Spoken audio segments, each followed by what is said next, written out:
Welcome to the Lost Media Chronicles, a show of which covers various lost movies, music, art, you name it. And today's topic is about animation yet again, and this man's work is particularly overlooked. We all know the name Walt Disney and his legendary status as an innovator in animation. However, despite him having revolutionized the industry with his 1937 film Snow White and the Seven Dwarfs, there was someone who beat him to the punch of not only having the first full-length animated feature film, but also the first full-length animated feature film with sound. However, Snow White and the Seven Dwarfs does have the credit of being the very first animated feature film with color. So today, we're going to be talking about the guy who beat Walt Disney to all those historical feats. We're talking about a little man from Argentina named Quirino Christiani. First off, a little bit of history. Animation has always been a piece of interest for humanity. We've always wanted to take a still image and try to find a way to make it move. The difference between normal film and animation has always been that animation consists of making an animate object such as dolls, drawings, puppets, or in the modern age's case, computer-generated graphics move using images in rapid sequence to create the illusion of movement. Many people don't know this and don't necessarily think about it, but animation does consist of more than just drawings. It can include the things I mentioned before and much more. So early animation experiments weren't just about trying to get drawings to come to life, but also stop motion, puppetry, and in this man's case, cutout animation. Cutout animation proved to be fairly cost-effective in that it involves flat paper or cardboard figures with joints that can move. This allows a single cutout to be used for several frames of animation, rather than having to redraw the character for every movement. Faces could be rearranged and there could be different cutout pieces to view the character at different angles. Christiani was considered a master of these cutout artists. Now, before we get too far into this, I want to leave a bit of a disclaimer. The footage that we'll be using today is for the most part from a documentary about Christiani's life.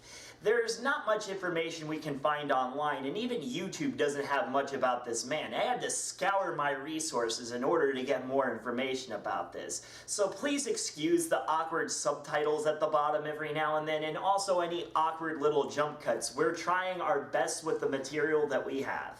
Having gotten his start as an illustrator for various publications throughout the 1910s, Christiani was making a name for himself as a social satirist.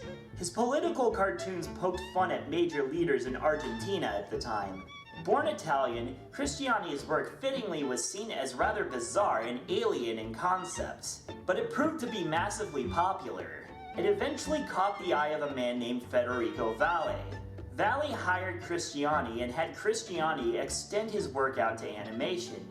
After a few moderately successful shorts, Christiani grew ambitious. He wanted to take his popular shorts and turn them into a full-length motion picture. Christiani worked with a team around the clock to produce Apóstol, the world's first full-length animated film. Released in 1917, it predated Disney's Snow White and the Seven Dwarfs by 20 years. The film was about a caricature of Argentinian then-President Yuri Guyen. He was presented as an apostle that the Argentinian people didn't like. As they continue to disobey him, he climbs up Mount Olympus and asks the Greek god Jupiter for some lightning. The caricature then uses the lightning to punish those he deems disloyal. Eventually, he turns the entire city aflame and it burns to the ground. Of El Apóstol, all that survives is some concept art, reviews, and a photograph of the model town that they lit aflame. That's right, they actually burned a scale model replica of Buenos Aires for the film, one of the only sequences that was not animated. The film ran for 6 months and had 7 screenings daily. It had massive raving reviews, with many people loving the film's political and social satirical insights. Of course, after the success of Christiani's first film, naturally a second film was in the works. The second film was titled Sin Dejar Rastros, or in English, Without a Trace.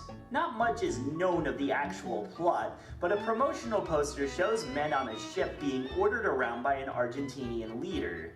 The film had rave reviews, just like its predecessor, but was withdrawn after controversy with the political world in the country at the time. Both El Apóstol and Without a Trace were destroyed in a fire in Valle's studio in 1926. They were both the only copies ever made of those films. After a few more shorts, Cristiani decided to lie low for a few years as the Argentinian government went through a presidential change. Irigoyen was thrown out of office by the new president, but found himself re-elected by the beginning of the 1930s. Of course, if there's anybody who knows anything about Argentinian history in my audience, please do forgive me for giving the Cliff Notes version. It's an entire whirlwind of events that if we went into detail about, we'd be here all day. Inspired by these events, Cristiani returned back to his work in animation and started producing his now most well-known picture, Pelodópolis. Unlike Apóstol, which had a fully staffed team working around the clock, Pelodópolis was worked on by Cristiani on his own. Within the space of 7 to 8 months, the film was already completed. Featuring a full-length soundtrack and voice acting, it went through many different changes plot-wise as the political atmosphere in Argentina yet again changed. President Irigoyen was thrown out of office yet again in 1931, with military general Uriburu declaring martial law. Cristiani works by nature would often change as the political climate changed, so the final plot of the movie went as follows. A ship sets sail in stormy weather with the water surrounded by sharks. The ship is then hijacked by another caricature of the president with a band full of pirates. They sail the ship to Quesolandia, Spanish for Cheeseland. Disaster occurs as corrupt leaders cause chaos. A paper boat arrives with a man on guitar named Joe Public and a general who overthrows the government on the island. Of course, our good old friend Silver Nitrate is to blame for the destruction of this masterpiece as well, as it was destroyed by two fires in 1958 and again in 1961. Several cutouts of the animation still survive, and for years that's all that was thought to be left of the film. But as the documentary I mentioned before was being made, more material was discovered and even reconstructed. Sheet music for the film's lead song was found in a promotional piece that was reconstructed and reperformed. And then, something remarkable happened. A making-of featurette without a soundtrack was found amongst its surviving materials. Here we get to see the production process in detail.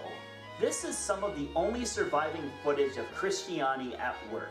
After returning to his work as an illustrator and only producing a handful of more shorts, Cristiani would later retire and then die in 1984 at the age of 87. One might ask, exactly how much of his work still survives? The answer, not much. An animated short from 1919 survives, another short from the 1950s that uses traditional American cell animation survives, and a recreation from 1981 of Cristiani's cutout animation also survives. But ultimately, all of his other works perished in several different fires. Since Cristiani's works were never produced for mass distribution, most of what he did only had single prints. These including Apóstol and Pelodópolis. Cristiani remains an unsung hero in animation history. Even Walt Disney himself was stunned when he visited Argentina and he saw a segment of Pelodópolis, to which he replied, "What a strange sense of humor this man has, and how effective it is."